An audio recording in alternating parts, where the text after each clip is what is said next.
Hello students, कैसे हैं आप सभी। आशा करती हूँ कि आप सभी अच्छे होंगे और इसी आशा के साथ स्वागत है आप सभी का आपके अपने यूट्यूब चैनल विनायक जी क्लासेस में। बच्चों, मैं सोनाली आपकी साइंस टीचर आज आपके लिए कक्षा 10 विषय विज्ञान का अध्याय 7 नियंत्रण एवं समन्वय लेकर के आई हूँ, जिसका आज हम पार्ट 1 पढ़ेंगे। तो वीडियो शुरू करने से पहले बच्चों, मैं आपसे रिक्वेस्ट करती हूँ कि वीडियो को आप एंड तक जरूर देखिए, क्योंकि जब आप एंड तक देखेंगे तभी तो आप इसको समझ पाएंगे, और जब समझ पाएंगे तभी तो आप अपने एग्जाम में आए हर एक क्वेश्चन को अच्छे से सॉल्व कर पाएंगे। इसीलिए वीडियो को एंड तक जरूर देखिए। और अगर आपको वीडियो पसंद आए तो प्लीज वीडियो को लाइक कीजिए, अपने फ्रेंड्स के बीच शेयर कीजिए और मेरे इस यूट्यूब चैनल को सब्सक्राइब कीजिए। तो चलिए शुरू करते हैं आज का टॉपिक, नियंत्रण एवं समन्वय। बच्चों, जैसा कि इस पाठ का नाम ही यही है, नियंत्रण एवं समन्वय, तो सबसे पहले हम यही जानेंगे कि नियंत्रण एवं समन्वय होता क्या है। जीव में विभिन्न जैव प्रक्रम एक साथ होते रहते हैं। बच्चों, पिछले वीडियोस में हमने जैव प्रक्रम पढ़ा था, जिसके अंतर्गत हमने पाचन, श्वसन, उत्सर्जन, बहुत सारे जैव प्रक्रम पढ़े थे। तो बच्चों, ये सभी क्रियाएं हमारे शरीर में एक साथ होती रहती हैं और ये आपस में एक दूसरे से संबंधित होती हैं। संबंधित होने की वजह से इनका आपस में तालमेल तथा उचित समायोजन होना बहुत आवश्यक है। अतः इन सभी के बीच तालमेल बनाए रखने को ही हम क्या कहते हैं? समन्वय कहते हैं। और इस समन्वय को स्थापित करने के लिए जो व्यवस्था होती है, उसके लिए नियंत्रण की आवश्यकता होती है। और समन्वय स्थापित करने के लिए बच्चों, इन सभी जैविक क्रियाओं पर हमको नियंत्रण की आवश्यकता होती है। जंतुओं में नियंत्रण एवं समन्वय। अब हम देखेंगे जंतुओं में नियंत्रण एवं समन्वय किस तरीके से होता है। यह सभी जंतुओं में दो मुख्य तंत्रों द्वारा होता है। ये जो नियंत्रण एवं समन्वय है बच्चों, ये सभी जंतुओं में दो तंत्रों के द्वारा होता है। अब आइए जानते हैं कौन कौन से हैं वो दो तंत्र। ये दो तंत्र हैं, नंबर 1 तंत्रिका तंत्र, जिसे इंग्लिश में नर्वस सिस्टम भी कहते हैं, और नंबर 2 अंतःस्रावी तंत्र, जिसको एंडोक्राइन सिस्टम भी कहते हैं। सबसे पहले देखते हैं तंत्रिका तंत्र। तो बच्चों, तंत्रिका तंत्र को अभी हम आगे विस्तार पूर्वक भी पढ़ेंगे, लेकिन यहाँ पर समझाने के लिए आपको थोड़ा सा इसका इंट्रोडक्शन देते हैं। तंत्रिका तंत्र के अंतर्गत मस्तिष्क, मेरुरज्जु और तंत्रिकाएं आती हैं। मस्तिष्क क्या होता है? ये खोपड़ी की हड्डियों के बीच में ये सुरक्षित रहता है। और जो ये मेरुरज्जु है, लंबी ट्यूब जैसी रचना, ये रीढ़ की हड्डियों के बीच में सुरक्षित रहती है और इनसे विभिन्न तंत्रिकाएं निकल के शरीर के विभिन्न भागों को जाती हैं। इस तरीके से ये हमारा तंत्रिका तंत्र है। तो इसके द्वारा होने वाला नियंत्रण अति तीव्र गति से होता है। तो मस्तिष्क के द्वारा जो शरीर पर नियंत्रण होता है बच्चों, वो बहुत तेज गति से होता है। कोई भी चीज है, हम कोई भी जैव प्रक्रम है या कोई भी क्रिया कर रहे हैं, ऐच्छिक हो अनैच्छिक हो, सुनना, बोलना, करना, इन सब पे मस्तिष्क का नियंत्रण है और ये बहुत तीव्र गति से होता है। हम तेजी से कोई भी उद्दीपन आया, सोचा और उसके प्रति हमने रेस्पॉन्स या अनुक्रिया कर दी। तो ये कैसा होता है? तीव्र गति से, और इसका प्रभाव कम समय तक रहता है। जब ये हमने उसके प्रति अनुक्रिया कर दी तो इसका इफेक्ट खत्म। यह सूचना विशिष्ट न्यूरॉन के द्वारा आगे बढ़ती है। और बच्चों, वातावरण में जो परिवर्तन होते हैं या जो उद्दीपन होते हैं, उसकी सूचना मस्तिष्क में आई और मस्तिष्क ने आदेश दिया और फिर वो सूचना पेशियों में पहुंची और पेशियां उसके प्रति अनुक्रिया कर देती हैं। तो ये सब कुछ जो होता है, ये जो सूचनाएं हैं जो पहले मस्तिष्क से आई, फिर मस्तिष्क ने ऑर्डर दिया, फिर उसने मस्तिष्क की बात मानी, सुनी, ये सब किसके द्वारा आगे बढ़ती हैं? ये सब न्यूरॉन्स के द्वारा आगे बढ़ती हैं। न्यूरॉन क्या होते हैं? न्यूरॉन तंत्रिका तंत्र जो होता है, एक विशेष प्रकार की कोशिकाओं के मिलने से बनता है, जिन्हें हम न्यूरॉन कहते हैं। इसकी संरचना हम आगे विस्तार पूर्वक भी पढ़ेंगे। तो ये जो सारी सूचनाएं हैं, ये न्यूरॉन्स के द्वारा आगे बढ़ती हैं। अब देखते हैं अंतःस्रावी तंत्र। इसके द्वारा होने वाला नियंत्रण धीमी गति से होता है। बच्चों, तंत्रिका तंत्र के द्वारा जो नियंत्रण हुआ था वो कैसा हुआ था? अति तीव्र गति से। और अंतःस्रावी तंत्र के द्वारा जो नियंत्रण होता है, धीमी गति से होता है। जैसे कोई बालक है, उसका जन्म हुआ है, वो छोटा होता है और फिर उसके शरीर में वृद्धि होती है, तो वो वृद्धि धीमे धीमे धीमे धीमे वृद्धि होती है और धीमे धीमे वो बढ़ता है। तो ये किसके द्वारा कंट्रोल है? ये अंतःस्रावी तंत्र के द्वारा कंट्रोल है। इसका प्रभाव कम समय तक रहता है और इसका प्रभाव देर तक रहता है। जो अभी हम देखेंगे कि जो वृद्धि पर कंट्रोल था, ये एकदम तो खत्म हो नहीं जाएगा, ये धीरे धीरे रहेगा और ये देर तक रहता है। इसमें सूचनाएं रक्त के माध्यम से आगे बढ़ती हैं। बच्चों, एक्चुअली होता क्या है कि अंतःस्रावी तंत्र के अंतर्गत आती हैं अंतःस्रावी ग्रंथियां, जिसके बारे में हम पहले भी पढ़ चुके हैं। और ये अंतःस्रावी जो ग्रंथियां होती हैं, ये शरीर में विभिन्न ग्रंथियां मौजूद होती हैं। इनको अभी हम इसी चैप्टर में आगे भी विस्तार पूर्वक पढ़ेंगे। तो अंतःस्रावी ग्रंथियों से जो पदार्थ निकलता है उनको हम हार्मोन कहते हैं, और यही हार्मोन विभिन्न जैव प्रक्रमों को कंट्रोल करते हैं। और ये किसके माध्यम से आगे जाते हैं हार्मोन्स? ये रक्त के द्वारा सारे शरीर में पहुंचते हैं और वहां पर अपना वर्क करते हैं। जैसे वृद्धि के लिए वृद्धि हार्मोन्स है जो एक अंतःस्रावी ग्रंथि से निकलता है, और वो रक्त के द्वारा शरीर के विभिन्न भागों में जाकर के शरीर की वृद्धि करता है। तो बच्चों, अंतःस्रावी तंत्र के द्वारा होने वाला जो नियंत्रण है वो धीमी गति से होगा, इसका प्रभाव देर तक रहेगा, और ये रक्त के माध्यम से आगे बढ़ते हैं, और इसका नियंत्रण हार्मोन्स के द्वारा होता है। अब आगे चलते हैं। अब हम देखते हैं तंत्रिका तंत्र, नर्वस सिस्टम। तंत्रिका तंत्र तंत्रिका कोशिकाओं या न्यूरॉन के संगठित जाल का बना होता है। बच्चों, जो तंत्रिका तंत्र है वो एक विशेष प्रकार की तंत्रिका कोशिकाओं, जिनको हम न्यूरॉन भी कहते हैं, उनके एक संगठित जाल से बना हुआ होता है। उनका शरीर में एक जाल सा फैला रहता है न्यूरॉन्स का, और यह सूचनाओं को विद्युत आवेग के द्वारा, ये जो तंत्रिका तंत्र है ये सूचनाओं को कैसे पहुंचाता है आगे? विद्युत आवेग के द्वारा शरीर के एक भाग से दूसरे भाग तक ले जाता है। अब देखते हैं तंत्रिका कोशिका या न्यूरॉन की संरचना। तंत्रिका कोशिका की संरचना कैसी होती है? यह तंत्रिका तंत्र की संरचनात्मक और कार्यात्मक इकाई है। ये जो न्यूरॉन है या जो तंत्रिका कोशिका है, ये तंत्रिका तंत्र की संरचनात्मक और कार्यात्मक इकाई है। प्रत्येक न्यूरॉन का मुख्य भाग तंत्रिका काय कहलाता है। इसका जो मुख्य भाग है वो तंत्रिका काय कहलाता है, और इसमें एक केंद्रक होता है। आइए इसको चित्र के द्वारा समझते हैं। ये देखिए, ये एक तंत्रिका कोशिका है या न्यूरॉन है। इसका ये जो मुख्य भाग है ये क्या कहलाता है? ये कोशिका काय, या इसको इंग्लिश में साइटोन कहते हैं। इसमें बीच में एक केंद्रक होता है और यहाँ पर इसमें कोशिका द्रव्य भी पाया जाता है। और बच्चों, इसी से अनेक ये धागे जैसी रचनाएं निकली जाती हैं जो आगे जाकर के शाखान्वित हो जाती हैं। इनको हम द्रुमिका या फिर डेंड्रॉन्स कहते हैं। इनको द्रुमिका भी कहते हैं और डेंड्रॉन भी कहते हैं। और इससे एक ये लंबा सा प्रवर्ध निकलता है जो ज्यादा लंबा हो जाता है, और इस प्रवर्ध को हम क्या कहते हैं? तंत्रिकाक्ष या फिर एक्सॉन भी कहते हैं। तंत्रिकाक्ष या एक्सॉन।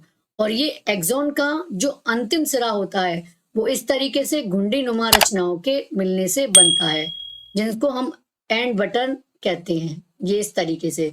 तो ये बच्चों एक तंत्रिका कोशिका की संरचना है।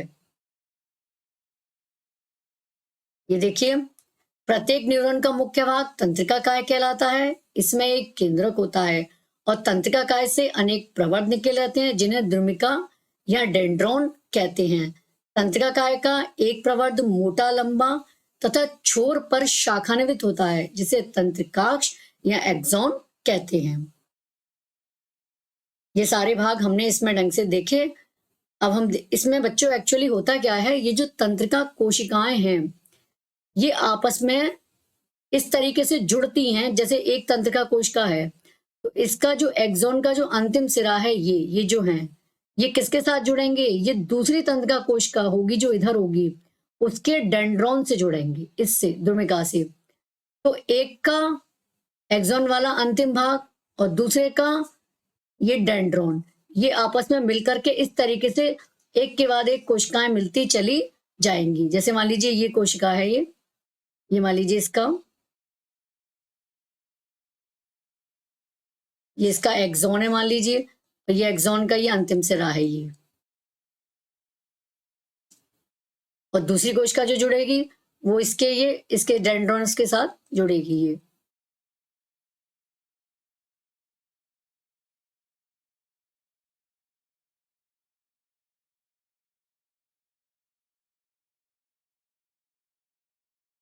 ये इस तरीके से।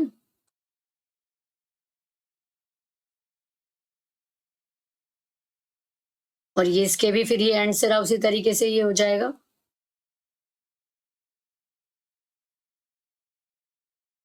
और ये मतलब एक कोशिका का लास्ट सिरा दूसरी कोशिका के डेंड्रॉन वाले सिरे से जुड़ेगा, और फिर इसका ये वाला सिरा फिर तीसरी कोशिका के डेंड्रॉन से जुड़ेगा।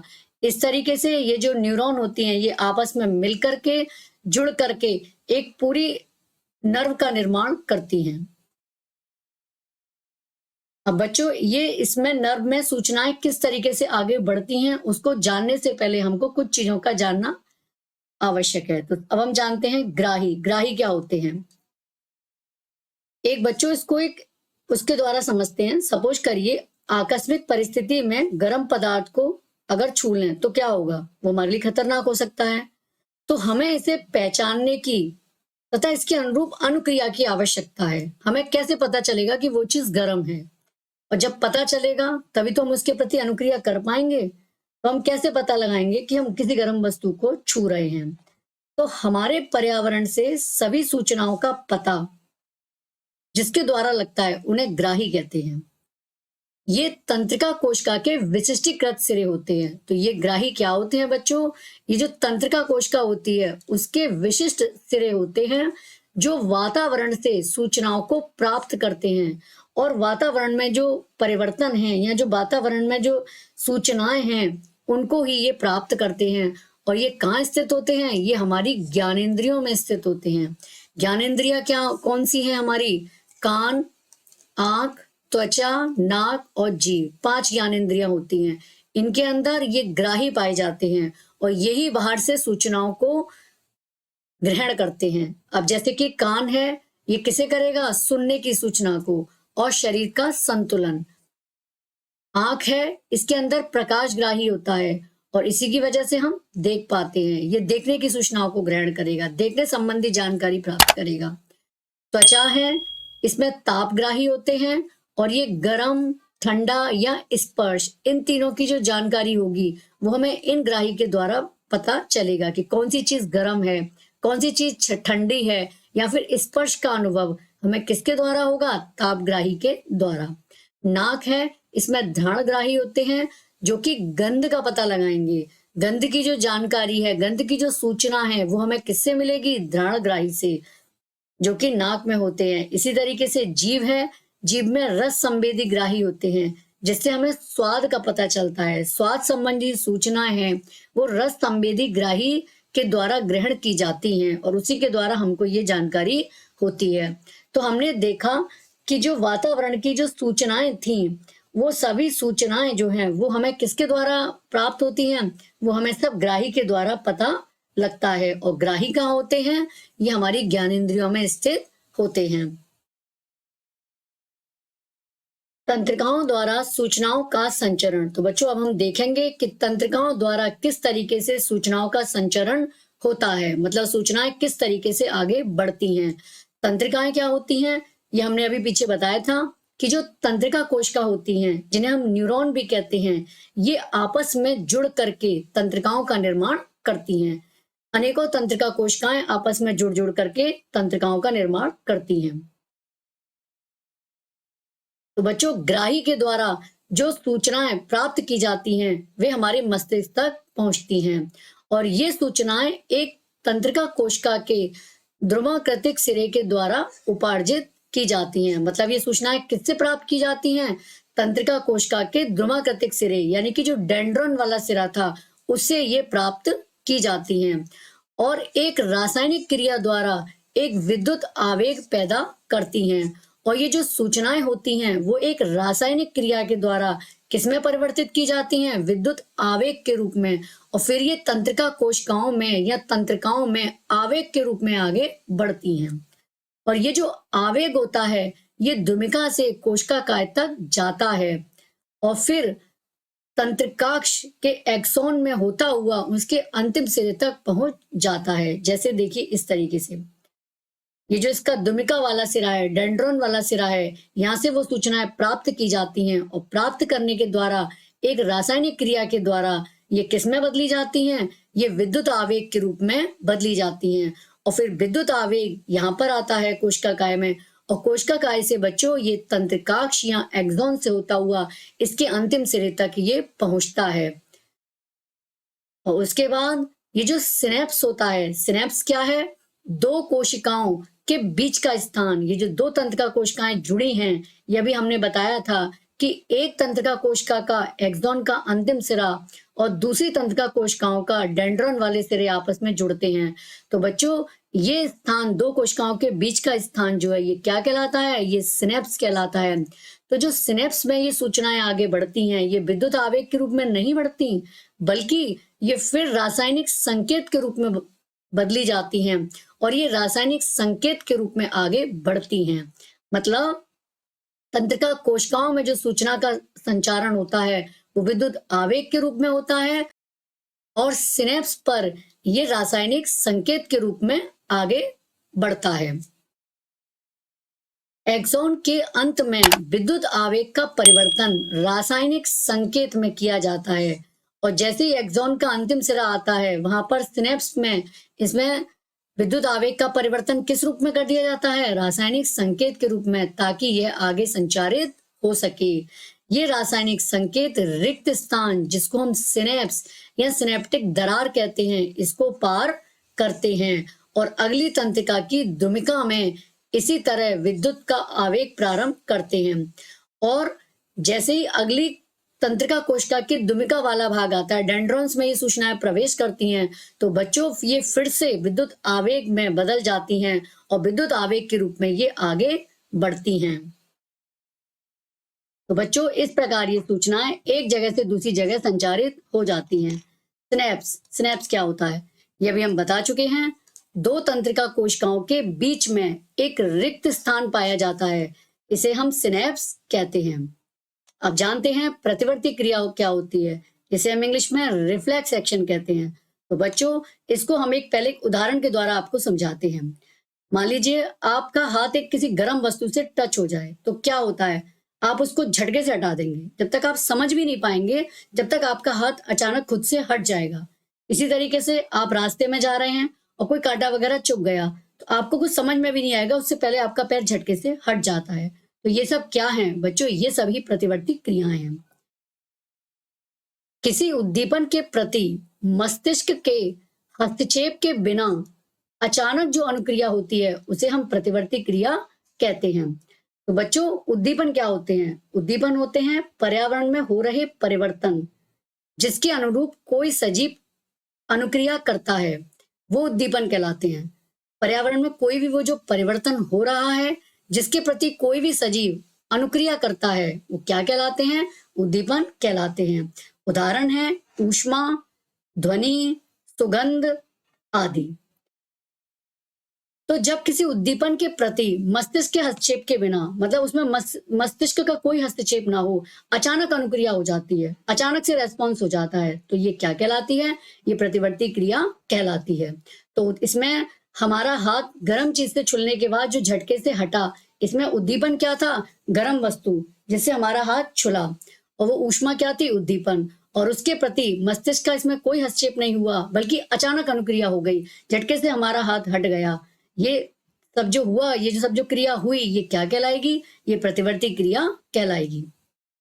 ये क्रियाएं स्वतः होने वाली क्रियाएं हैं जो जीव की इच्छा के बिना ही होती हैं। बच्चों ये क्रियाएं स्वतः होती हैं और ये जीव की इच्छा के बिना होती हैं। इसके उदाहरण हैं किसी गर्म वस्तु को छूने से जलने पर तुरंत हाथ हटा लेना, खाना देखकर मुंह में पानी आ जाना, या कोई सुई चुभ जाने पर हाथ का अचानक से हट जाना। ये सब क्या है, ये सब प्रतिवर्ती क्रियाओं के उदाहरण हैं। अब हम जानते हैं प्रतिवर्ती क्रियाओं का नियंत्रण। तो बच्चों प्रतिवर्ती क्रियाओं पर जब मस्तिष्क का नियंत्रण नहीं है तो किसका नियंत्रण है, तो सभी प्रतिवर्ती क्रिया मेरुरज्जु के द्वारा नियंत्रित होती हैं। सभी प्रतिवर्ती क्रियाओं पे किसका नियंत्रण होता है, मेरुरज्जु का। और मेरुरज्जु क्या है, ये जो खोपड़ी में स्थित होता है ये मस्तिष्क होता है, और मस्तिष्क का पिछला भाग जो एक ट्यूब के रूप में होता है और ये रीढ़ की हड्डी के बीच में सुरक्षित रहता है। इसे हम क्या कहते हैं? इसी को हम मेरुरज्जु कहते हैं। तो प्रतिवर्ती क्रियाओं पर मेरुरज्जु का नियंत्रण होता है। इसमें बच्चों होता क्या है कि शरीर के सभी हिस्सों से जब कोई सूचना आती है या कोई संकेत प्राप्त होता है तो उन पर मस्तिष्क पहले क्या करता है? अनुक्रिया से पहले विचार करता है, सोचता है और फिर अनुक्रिया करता है। तो विचार करने और अनुक्रिया करने में इसमें समय लग सकता है और इसमें टाइम लगता है। कोई भी सूचना है, मान लीजिए गर्म वस्तु से हाथ छुला, तो वो ग्राही के द्वारा ग्रहण करके तंत्रिकाओं के द्वारा मस्तिष्क में जाएगी, फिर मस्तिष्क उस पर अनुक्रिया करने से पहले विचार विमर्श करेगा और फिर उसके बाद अनुक्रिया करेगा। तो इन सब में क्या होगा? इन सब में काफी समय लग जाएगा, और जब समय लग जाएगा तो इतनी देर में हमारा हाथ अच्छे से जल जाएगा।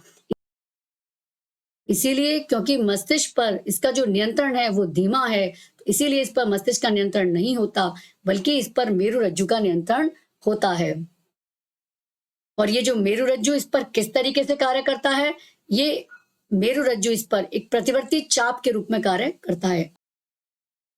अब हम जानेंगे प्रतिवर्ती चाप। प्रतिवर्ती चाप क्या होता है? प्रतिवर्ती क्रियाओं के आगम संकेतों का पता लगाने, यानी कि जैसे हमारा हाथ किसी गर्म वस्तु से छुला तो उसका जो संकेत है उसका पता लगाने और निर्गम क्रियाओं को करने, फिर उसके रेस्पॉन्स में क्या करना है, इसके लिए जो संवेदी तंत्रिका कोशिका है और जो प्रेरित तंत्रिका कोशिका है, ये दोनों तंत्रिका कोशिकाएं, संवेदी तंत्रिका कोशिका और प्रेरित तंत्रिका कोशिका, ये मेरुरज्जु के साथ मिलकर के एक पथ का निर्माण करती हैं, जिसे हम प्रतिवर्ती चाप कहते हैं। इसको आइए चित्र के द्वारा समझते हैं। ये देखिए, ये हमारा हाथ है, ये किसी गर्म वस्तु से छुला तो त्वचा में जो ग्राही है, जो कि ऊष्मा के प्रति संवेदी हैं, तो उनसे ग्राही ने तुरंत ये सूचना ग्रहण करी और ग्रहण करके ये सूचना तुरंत संवेदी तंत्रिका कोशिका के द्वारा कहाँ पहुंची? मेरुरज्जु में। और मेरुरज्जु से तुरंत ही इसका प्रतिसारण कहाँ पर हुआ? प्रेरित तंत्रिका कोशिका में। और ये वापस प्रेरित तंत्रिका कोशिका ने इसको तुरंत रेस्पॉन्स करने के लिए जो भुजा में जो पेशी कोशिकाएं हैं उनको तुरंत आदेश दिया और तुरंत ही ये क्रिया हुई और इस पेशी के संकुचन से तुरंत हाथ झटके से हमारा हट गया। तो ये जो पाथ बना है जिसमें संवेदी तंत्रिका कोशिका और प्रेरक तंत्रिका कोशिका मेरुरज्जु के साथ मिलकर के जो पथ का निर्माण किया है, इसको हम क्या कहते हैं? इसको हम प्रतिवर्ती चाप कहते हैं। और बच्चों, ये जो प्रतिवर्ती चाप है ये तुरंत अनुक्रिया के लिए एक अधिक दक्ष प्रणाली के रूप में कार्य करता है। तुरंत अनुक्रिया हो, अगर हमारा हाथ किसी गर्म वस्तु से छुला है तो तुरंत अनुक्रिया हो, इसके लिए ये एक मस्तिष्क की अपेक्षा अधिक दक्ष प्रणाली के रूप में कार्य करता है, क्योंकि मस्तिष्क से इसके द्वारा जो कार्य होगा वो धीमा होगा और जब तक हमारे शरीर को ऊष्मा के द्वारा नुकसान पहुंच सकता है। तो ये हमने जाना कि प्रतिवर्ती चाप किस तरीके से हमारे शरीर के लिए दक्ष प्रणाली है, किस तरीके से हमारे शरीर की तुरंत रक्षा करता है। तो बच्चों, आज का वीडियो हम यहीं खत्म करते हैं। कैसा लगा आपको वीडियो? समझ में आया? समझ में आया है तो प्लीज कमेंट बॉक्स में कमेंट करके मुझे बताइए, और अगर मेरे लिए कोई सुझाव हो तो वो भी बताइए, जिससे मैं आपके लिए और बेटर कर सकूं। तो बच्चों, अगर आपको वीडियो वास्तव में पसंद आया है तो प्लीज वीडियो को लाइक कीजिए, अपने फ्रेंड्स के बीच शेयर कीजिए और मेरे इस यूट्यूब चैनल को सब्सक्राइब कीजिए। तो मिलते हैं नेक्स्ट वीडियो में नेक्स्ट टॉपिक के साथ। जब तक के लिए बहुत बहुत धन्यवाद। पढ़ते रहिए, आगे बढ़ते रहिए। Good bye.